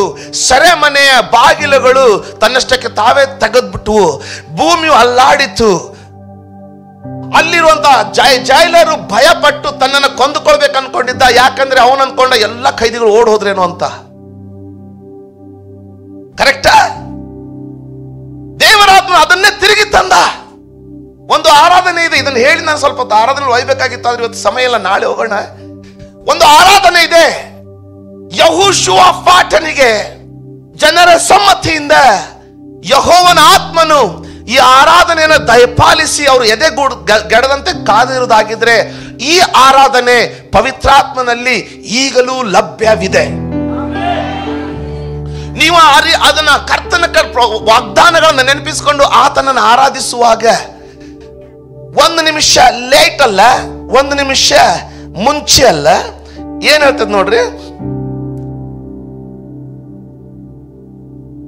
ಅವರು 22ನೇ ವಚನ, ಅವರು ಉತ್ಸಾಹ ಧ್ವನಿಯಿಂದ ಕೀರ್ತಿಸುವುದಕ್ಕೆ ಪ್ರಾರಂಭಿಸಲು ಯೆಹೋವನು ಯೆಹೂದ್ಯರಿಗೆ ವಿರುದ್ಧವಾಗಿ ಬಂದ ಅಮ್ಮೋನಿಯರನ್ನು, ಮೋವಾಬ್ಯರನ್ನು, ಸೇಯಿರ್ ಪರ್ವತದವರನ್ನು ನಶಿಸುವುದಕ್ಕೋಸ್ಕರ ಅವರಲ್ಲಿ ಹೊಂಚು ಹಾಕುವವರನ್ನು ಏನಾಯ್ತಪ್ಪ ಇರಿಸಿದ್ದರಿಂದ ಅಮ್ಮೋನಿಯರು, ಮೋವಾಬ್ಯರು ಸೇಯಿರ್ ಪರ್ವತದವರ ಮೇಲೆ ಬಿದ್ದು ಅವರನ್ನು ಸಂಹರಿಸಿಬಿಟ್ಟರು. ಏನಾಗ್ಬಿಡ್ತು ಗೊತ್ತಾ, ಈ ಏಯಿರ್ ಪರ್ವತದವರಿಗೆ ಮೋವಾಬ್ಯರು ಇಸ್ರಾಯೇಲ್ ಅಂತ ಕಂಡ್ರು, ಇವ್ರಿಗೆ ಅವ್ರು ಇಸ್ರಾಯೇಲ್ ಅಂತ ಕಂಡ್ರು, ತಲೆ ಹುಚ್ಚಾಗ್ಬಿಡ್ತು ಅವ್ರಿಗೆ. ಒಬ್ಬರನ್ನೊಬ್ರು ಹರ್ಕೊಳಕ್ ಸ್ಟಾರ್ಟ್ ಮಾಡಿದ್ರು. ಪಾಸ್ಟ್ರೆ ಅವ್ರವರೇ ಕಚ್ಚಾಡ್ತಾರೆ, ಪಾಸ್ಟ್ರೆ ಏನ್ ಹೇಳೋದು ಹಂಗೆ ಎಕ್ಸಾಕ್ಟ್ಲಿ. ಯಾವಾಗ ಅವರು ಉತ್ಸಾಹದಿಂದ ಧ್ವನಿ ಎತ್ತಿ ಕೀರ್ತಿಸೋದಕ್ಕೆ ಪ್ರಾರಂಭಿಸಲು, ಆರಾಧನೆ ಸ್ಟಾರ್ಟ್ ಆಗೋದಕ್ಕಿಂತ ಮುಂಚೆ ಅಲ್ಲ, ಆರಾಧನೆ ಸ್ಟಾರ್ಟ್ ಮಾಡಿದ ಮೇಲೆ ಅಲ್ಲ, ಇವರ ಆರಾಧನೆ ಸ್ಟಾರ್ಟ್ ಆಗ್ತಾ ಇದ್ದಂಗೆ ಅಲ್ಲಿ ಕನ್ಫ್ಯೂಷನ್ ಸ್ಟಾರ್ಟ್ ಆಗುತ್ತೆ. ಅವತ್ತು ಅವರು ಯುದ್ಧದ ಭೂಷಣವನ್ನು ಧರಿಸಿದ್ದು ವೈರಿಗಳ ವಿರುದ್ಧವಾಗಿ ಹೋರಾಡುವುದಕ್ಕಲ್ಲ, ಕರ್ತನನ್ನ ಆರಾಧಿಸೋದಕ್ಕಾಗಿ. ಯಾಕಂದ್ರೆ ಐಗುಪ್ತ ದೇಶದಿಂದ ಅವರು ಹೊರಗಡೆ ಬರುವಾಗ ದೇವರು ಫರೋನಿಗೆ ಹೇಳಿದ್ದ, ನನ್ನ ಸೈನ್ಯವನ್ನ ಹೋಗಗೊಳಿಸುವಂತ, ಇಸ್ರಾಯೇಲರನ್ನ ನನ್ನ ಸೈನ್ಯ ಅಂತ ಕರೆದಿದ್ದ ಅವನು. ಇಲ್ಲಿ ಅದನ್ನ ನೆರವೇರಿಸಿ ತೋರಿಸ್ದ. ಕೇಳ್ತಾ ಇದ್ದೀರಾ? ಚೆನ್ನಾಗಿ ಬಟ್ಟೆ ತಟ್ಕೊಳ್ಳಿ, ನೀಟಾಗಿ ತಲೆ ಬಾಚ್ಕೊಳ್ಳಿ, ಚಿಂತೆಲಿದ್ದವ್ರಂಗೆ ಕಾಣ್ಲಿಕ್ಕೆ ಹೋಗ್ಬೇಡಿ, ಯುದ್ಧಕ್ಕೆ ಸನ್ನದ್ಧರಾಗ್ರಿ. ಯಾಕಂದ್ರೆ ಕರ್ತನ ನುಡಿಯುವುದೇನೆಂದ್ರೆ, ನಿನ್ನ ಮನಸ್ಸು ಆರಾಧನೆ ಕಡೆ ನನ್ನ ಸ್ತುತಿಗಳ ಮೇಲೆ ನೆಲೆಗೊಂಡ್ರಲ್ಲಿ, ನೀನು ಚಿಂತೆ ಮಾಡಬೇಡ. ನೀನ್ ಇಲ್ಲಿ ಆರಾಧನೆ ಸ್ಟಾರ್ಟ್ ಮಾಡ್ತೀಯ, ಅಲ್ಲಿ ನಾನು ಬೀಳಿಸ್ಲಿಕ್ಕೆ ಸ್ಟಾರ್ಟ್ ಮಾಡ್ತೇನೆ. ಇಲ್ಲಿ ನಾನು ಆರಾಧನೆ ಸ್ಟಾರ್ಟ್ ಮಾಡ್ತೀಯ, ಅಲ್ಲಿ ನಾನು ಬೀಳಿಸ್ಲಿಕ್ಕೆ ಸ್ಟಾರ್ಟ್ ಮಾಡ್ತೇನೆ. ಮಂತ್ ಆಫ್ ಮಿರಾಕಲ್ಸ್, ಮಹತ್ ಕಾರ್ಯಗಳ ತಿಂಗಳು. ಅದು ಸಾಧಾರಣವಾದ ರೀತಿಯಲ್ಲ, ಸಾಧಾರಣವಾದ ರೀತಿಯಲ್ಲ. ತಿಳ್ಕೊಳ್ಳಿ, ಯುದ್ಧವು ಯೆಹೋವನದೇ. ನೀವು ನಿಂತುಕೊಂಡು ಆತನ ರಕ್ಷಣಾ ಕಾರ್ಯವನ್ನ ನೋಡಿರಿ. ಉಪವಾಸವಾಗಿದ್ದಾರೆ, ಯುದ್ಧಕ್ಕೆ ಸಿದ್ಧವಾಗಿದ್ದಾರೆ, ಆದ್ರೆ ಆರಾಧನೆ ಮಾಡ್ತಾ ಇದ್ದಾರೆ. ದೇವರ ಆತ್ಮನು ಬಲವಾದ ರೀತಿಯಲ್ಲಿ ಇಳಿದು ಬಂದ. ಏನೋ ಸಂಪೂರ್ಣವಾಗಿ ಅವರು ಚದರಿ ಹೋಗ್ಲಿಕ್ಕೆ ಸ್ಟಾರ್ಟ್ ಆದ್ರು. ನೋಡಿ, 22-23 ಹಾಕಿ ಇನ್ನೊಂದು ಸಾರಿ ಬೇಗ. ಅವರು ಉತ್ಸಾಹದಿಂದ ಕೀರ್ತಿಸುವುದಕ್ಕೆ ಪ್ರಾರಂಭಿಸಲು ಯೆಹೋವನು ಯೆಹೂದ್ಯರಿಗೆ ವಿರುದ್ಧವಾಗಿ ಬಂದ ಮೊದಲು ಅಮ್ಮೋನಿಯರನ್ನು, ಮೋವಾಬ್ಯರನ್ನು, ಸೇಯಿರ್ ಪರ್ವತದವರನ್ನು ನಶಿಸುವುದಕ್ಕೋಸ್ಕರ ಅವರಲ್ಲಿ ಹೊಂಚು ಹಾಕುವರು ಇರಿಸಿದ್ದರಿಂದ. ಅಲ್ಲಿ ಹೊಂಚು ಹಾಕೋರು ಏನಿದ್ರಲ್ಲ, ಅಮ್ಮೋನಿಯರು, ಮೋವಾಬ್ಯರು, ಸೇಯಿರ್ ಪರ್ವತದವರ ಮೇಲೆ ಬಿದ್ದು ತಾವೇ ಅವರನ್ನು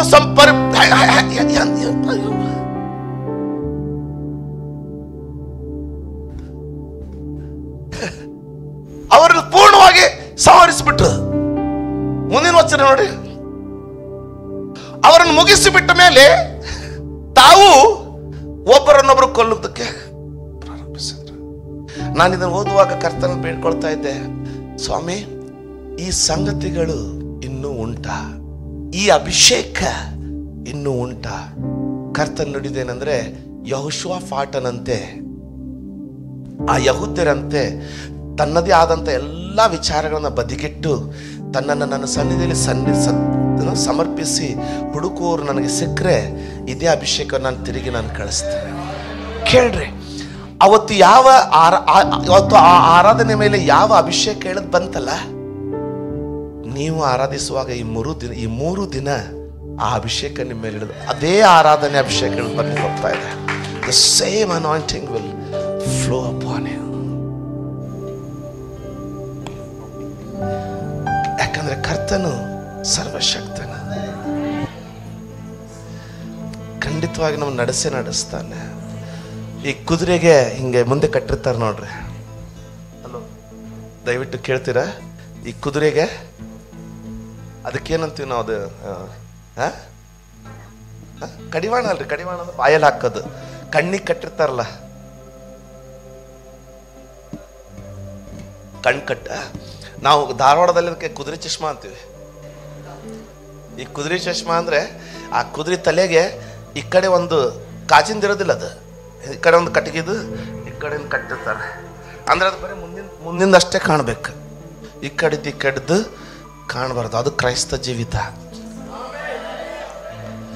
ದೇವ್ರು ನಿನ್ನ ಏನು ಕರೆದಿದ್ದಾನೆ, ಏನು ಹೇಳ್ತದ ಒಂದೇ ಕಾಣ್ತಾವೆ. ಇಲ್ಲರೆ ಚಿಲ್ಲರೆ ಬೇಡವೇ ಬೇಡ, ದಿಟ್ಟದನ್ನು ಕೊಡ್ತಾ ಇರ್ಬೇಕು. ನಾನು ಹೇಳ್ತೀನಿ, ಅಂಥ ಕುದುರೆ ಮಾತ್ರ ಅದು ಎಲ್ಲಿಗೆ ಮುಟ್ಟಬೇಕೋ ಅಲ್ಲಿಗೆ ಹೋಗಿ ಮುಟ್ಕೊಳ್ತದೆ. ಅಂಥ ಕುದುರೆ ಮಾತ್ರ ಅಲ್ಲಿಗೆ ಹೋಗಿ ಮುಟ್ಕೊಳ್ತದೆ. ಆಮೇನ್. ಸಿಹಿ ಜೇನಿಗಿಂತ ಮಧುರವಾದದ್ದು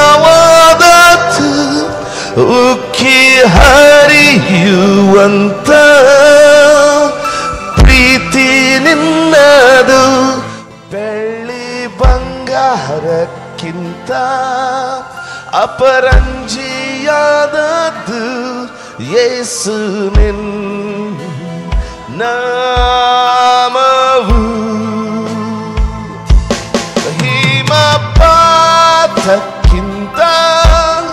ತಂಪಾಗಿರುವಂತದ್ದು, ಸೂರ್ಯಕಾಂತಿಗಿಂತ ಪ್ರಕಾಶಮಾನವು, ಬೆಳದಿಂಗಳಿಗಿಂತ ನಿರ್ಮಲವಾದದ್ದು ಯೇಸುನೇ ನಾಮವು. ಯೇಸು ಸರ್ವಶಕ್ತನು, ನೀನು ಮರಣವನ್ನೇ ಜಯಿಸಿದ ವೀರನು, ಸರ್ವವನ್ನೇ ಆಳುವ ಯೋಧನು, ನಿನಗೆ ಸಾಟಿ ಎಲ್ಲೊಬ್ಬರು. ರಕ್ಷಕ ನೀನೇ ನನ್ ಬಲವು, ನೀನೇ ನನ್ನಡಗುವ ಸ್ಥಾನವು, ನೀನೇ ನಿಜವಾದ ದೇವನು. ಇನ್ನೊಂದ್ಸಾರಿ ಮೊಣಕಾಲು ನಮ್ಮ ಮಕ್ಕಳೊಂದಿಗೆ, ನಿಮ್ಮ ಕುಟುಂಬದೊಂದಿಗೆ, ಯೇಸು ಸರ್ವಶಕ್ತ. ಅದೇ ಅಭಿಷೇಕ ಯೆಹೋಶುವ ಪಾಠನ ಸಮಯದಿಲ್ಲದ ಅದೇ ಅಭಿಷೇಕ ನಿಮ್ಮ ಯುದ್ಧಗಳನ್ನು ಗೆದ್ದುಕೊಳ್ಳುವುದು, ನಿಮ್ಮ ಯುದ್ಧವನ್ನು ಜಯಿಸಿಕೊಳ್ಳುವುದಕ್ಕಾಗಿ ವನ್ನೇ ಆಳುವ ನೆರವೇರಲಿ. ಇನ್ನೊಂದು ಸಾರಿ ಹೇಳೋಣ,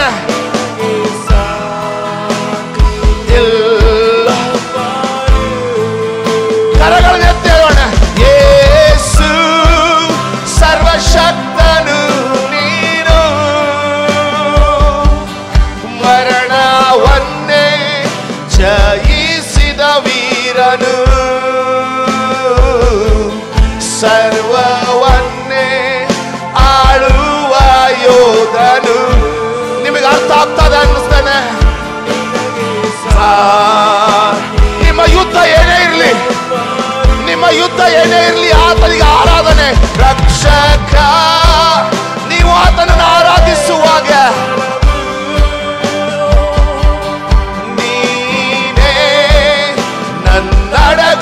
ಸ್ಥಾನವು ನೀನೇ ನಿಜವಾದ ದೇವನು. ಮೊಣಕಾಲು ನಡೆಸುವೆವು.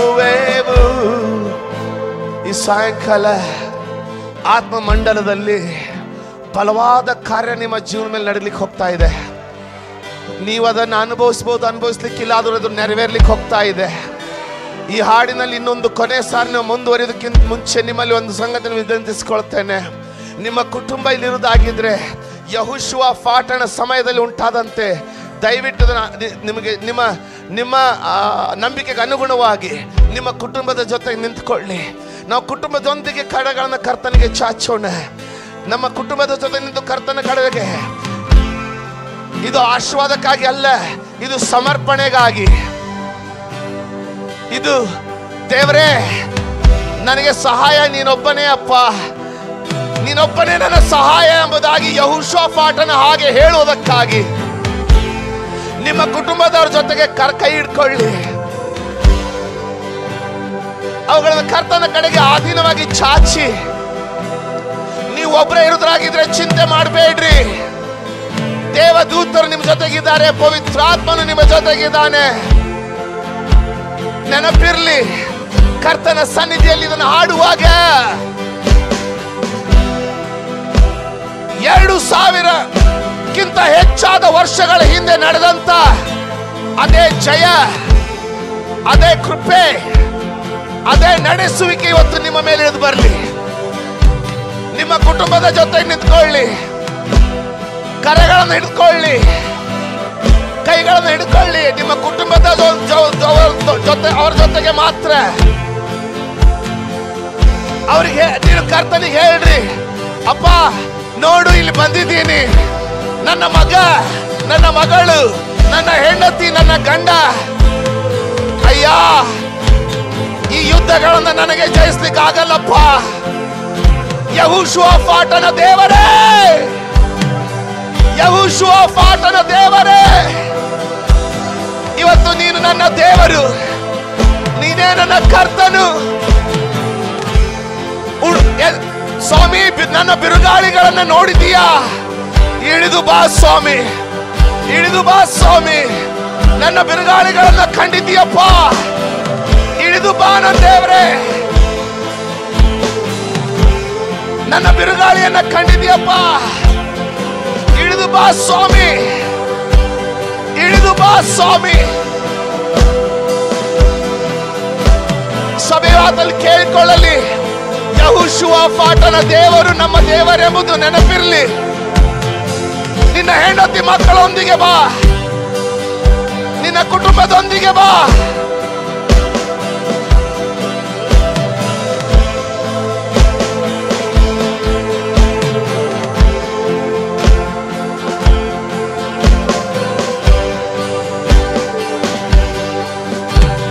ಯುದ್ಧ ಸನ್ನದ್ಧನಾಗಿ ಬಾ, ಆದರೆ ಯುದ್ಧವು ಯೆಹೋವನದೇ.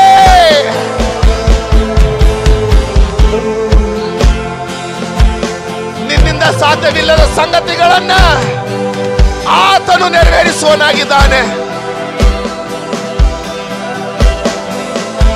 ಯೆಸಯ್ಯ, ಯವನಸ್ಥನೇ, ಪರಿಶುದ್ಧತೆಗೂ ಕರ್ತನ ಆರಾಧನೆಗೂ ನಿನ್ನನ್ನು ಒಪ್ಪಿಸ್ತೀಯಾ? ಯೆಹೋವನು ನಿನ್ನ ಕರಿಯರ್ ಅನ್ನ ಮಾಡ್ಲಿ, ಯೆಹೋವನು ನಿನ್ನ ಭವಿಷ್ಯವನ್ನ ಕಟ್ಲಿ, ಯೆಹೋವನು ನಿನ್ನ ಭವಿಷ್ಯದ ಯುದ್ಧಗಳನ್ನು ಆತನು ಆಡ್ಲಿ.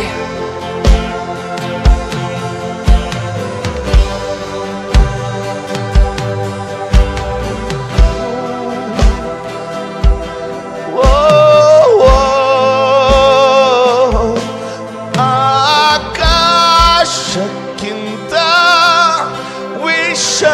ವಿಶಾಲವಾದದ್ದು ವಿಶ್ವದಲ್ಲಿ ಎಲ್ಲೆಲ್ಲೂ ವ್ಯಾಪಿಸಿ ಇರುವುದು. ಊಹಿಸುವುದಕ್ಕಿಂತಲೂ ಉನ್ನತವಾದದ್ದು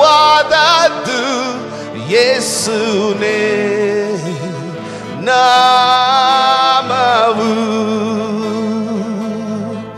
ಈ ಎಲ್ಲ ರಕ್ಷಣೆ ಮಾರ್ಗವು ಜನರೆಲ್ಲರನ್ನು ಬದುಕಿಸುವ ಜೀವವು ಸರ್ವಕಾಲಗಳಲ್ಲೂ ನಿವಾಸಿಸುವ ಸತ್ಯವು ಯೇಸುನೇ ನಾಮವು. ಯೇಸು ಸರ್ವಶಕ್ತನು ನೀನು, ಮರಣವನ್ನೇ ಜಯಿಸಿದ ವೀರನು, ಸರ್ವವನ್ನೇ ಆಳುವ ಯೋಧನು, ನಿನಗೆ ಸಾಟಿಯಲ್ಲೊಬ್ಬರು.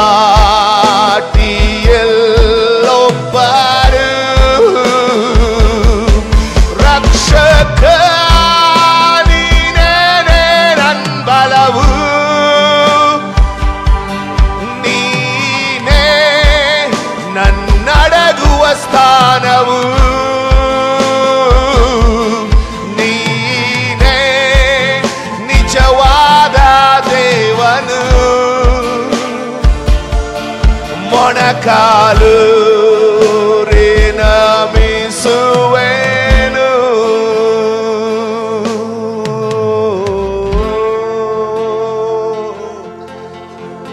ಕರ್ತನಿಗೆ ಹೇಳೋಣ, ನನ್ನೊಡೆಯ, ನನ್ನ ಕುಟುಂಬ ಸಹಿತವಾಗಿ ನಿನ್ನ ಪಾದ ಸನ್ನಿಧಿಯಲ್ಲಿ ಬಂದಿದ್ದೀನಿ ರಾಜ. ನನ್ನಿಂದ ಈ ಯುದ್ಧಗಳನ್ನು ಗೆದ್ಕೊಳ್ಳಿಕ್ಕೆ ಆಗದಲ್ಲಪ್ಪ, ನನ್ನಲ್ಲಿ ಅಷ್ಟು ಶಕ್ತಿ ಇಲ್ಲ ಸ್ವಾಮಿ, ನೀನು ಮಾತ್ರ ಅದನ್ನು ಜಯಿಸ್ಲಿಕ್ಕೆ ಸಾಧ್ಯ ರಾಜ. ನನ್ನ ಮಕ್ಕಳ ಮದುವೆ ಆಗಿರ್ಬಹುದು, ನನ್ನ ಮಕ್ಕಳ ವಿದ್ಯಾಭ್ಯಾಸವಾಗಿರ್ಬಹುದು, ನನ್ನ ಮಕ್ಕಳ ಭವಿಷ್ಯವಾಗಿರ್ಬಹುದು, ನನ್ನ ಭವಿಷ್ಯವಾಗಿರ್ಬಹುದು, ನಮ್ಮ ಸೇವೆಯ ಭವಿಷ್ಯ ಸ್ವಾಮಿ, ದೇಶದಲ್ಲಿ ನಿನ್ನ ಸಭೆಯ ಭವಿಷ್ಯ. ಸೊ ನಾನು ಹೋರಾಡ್ಲಿಕ್ಕಾಗೋದಿಲ್ಲಪ್ಪ, ನಿನಗೆ ಸಮರ್ಪಿಸ್ತೇವೆ ತಂದೆ ದೇವರೇ, ನಿನಗೆ ಸಮರ್ಪಿಸ್ತೇವೆ. ನಿನ್ನ ವಾಗ್ದಾನ ನೆರವೇರ್ತದಪ್ಪ ಸ್ವಾಮಿ. ನಿನ್ನ ವಾಗ್ದಾನ ನೆರವೇರಿಸಿ ತಂದೆ ದೇವರೇ, ಪ್ರಾರ್ಥಿಸಿರಿ, ನಂಬಿಕೆಯಿಂದ ಪ್ರಾರ್ಥಿಸಿರಿ, ಖಂಡಿತವಾಗಿ ನೀನು ನೆರವೇರಿಸ್ತೀಯಪ್ಪ ಸ್ವಾಮಿ. ಆದರೆ ನಾನಾದರೂ ನನ್ನನ್ನು ನಾನು ನಿನ್ನ ಆರಾಧನೆಗೆ ಒಪ್ಪಿಸ್ಕೊಡ್ತೇನೆ. ಯಾಕೆಂದರೆ ಆರಾಧನೆ ಪ್ರಾರಂಭವಾದ ಸಮಯದಲ್ಲಿಯೇ ಸ್ವಾಮಿ ನೀನು ವೈರ್ಯ ಪಾಳ್ಯದಲ್ಲಿ ನಿನ್ನ ಕಾರ್ಯವನ್ನು ಪ್ರಾರಂಭ ಮಾಡಿದಿ. ಅದಕ್ಕಾಗಿ ನಿನಗೆ ಕೋಟಿ ಕೋಟಿ ಸ್ತೋತ್ರ ರಾಜ. ನಾವು ನಂಬ್ತೇವೆ, ನಾನೇ ನಂಬ್ತೇವಪ್ಪ, ನಾವು ನಂಬ್ತೇವೆ ತಂದೆ ದೇವರೇ. ಕರ್ತನೇ ಪೂರ್ಣ ಹೃದಯದಿಂದ ನಂಬ್ತೇವೆ. ಘನತೆ ಮಹಿಮೆ ಯಾವಾಗಲೂ ನಿನ್ನೊಬ್ಬನಿಗೆ ಸಲ್ಲಲ್ಪಡಲಿ, ಯಾಕಂದ್ರೆ ನೀನೊಬ್ಬನೇ ಯೋಗ್ಯನಪ್ಪ. ನಮ್ಮೊಂದಿಗಿದ್ದಿ, ಅದಕ್ಕಾಗಿ ನಿನಗೆ ಕೋಟಿ ಕೋಟಿ ಸ್ತೋತ್ರ. ಪ್ರತಿಯೊಂದು ದೆವ್ವವು ಸೋಲಿಸಲ್ಪಡ್ತದೆ, ಅದಕ್ಕಾಗಿ ನಿನಗೆ ಸ್ತೋತ್ರ. ಪ್ರತಿಯೊಂದು ಮಾಟ ಮಂತ್ರ ಸೋಲಿಸಲ್ಪಡ್ತದೆ, ಅದಕ್ಕಾಗಿ ನಿನಗೆ ಸ್ತೋತ್ರ. ಪ್ರತಿಯೊಂದು ಸೈತಾನನ ಕಾರ್ಯಗಳು ಸೋಲಿಸಲ್ಪಟ್ಟಿವೆ, ಅದಕ್ಕಾಗಿ ನಿನಗೆ ಸ್ತೋತ್ರ. ಪ್ರತಿಯೊಂದು ಪಾಪದ ಪ್ರಭಾವ ಮುರಿದು ಹೋಗಿದೆ, ಅದಕ್ಕಾಗಿ ನಿನಗೆ ಸ್ತೋತ್ರ. ನೀನು ನಿನ್ನ ರಾಜ್ಯವನ್ನ, ನೀನು ನಿನ್ನ ಜನರನ್ನ ಕಟ್ಟಲಿಕ್ಕಿದ್ದೀಯ, ಅದಕ್ಕಾಗಿ ನಿನಗೆ ಸ್ತೋತ್ರ ಸಲ್ಲಿಸ್ತೇವೆ. ಘನತೆ ಮಹಿಮೆ ಆರಾಧನೆ ನಿನ್ನೊಬ್ಬನಿಗೆ ಸದಾಕಾಲ ಸಲ್ಲಲ್ಪಡಲಿ, ಯಾಕಂದ್ರೆ ನೀನೊಬ್ಬನೇ ಯೋಗ್ಯನಪ್ಪ. ನಮ್ಮ ಪ್ರಾರ್ಥನೆ ಕೇಳಿದ್ದಕ್ಕಾಗಿ ಸ್ತೋತ್ರ. ಯೇಸುವಿನ ಹೆಸರಿನಲ್ಲಿ ಬೇಡ್ತೇನೆ ತಂದೆ, ಆಮೇನ್.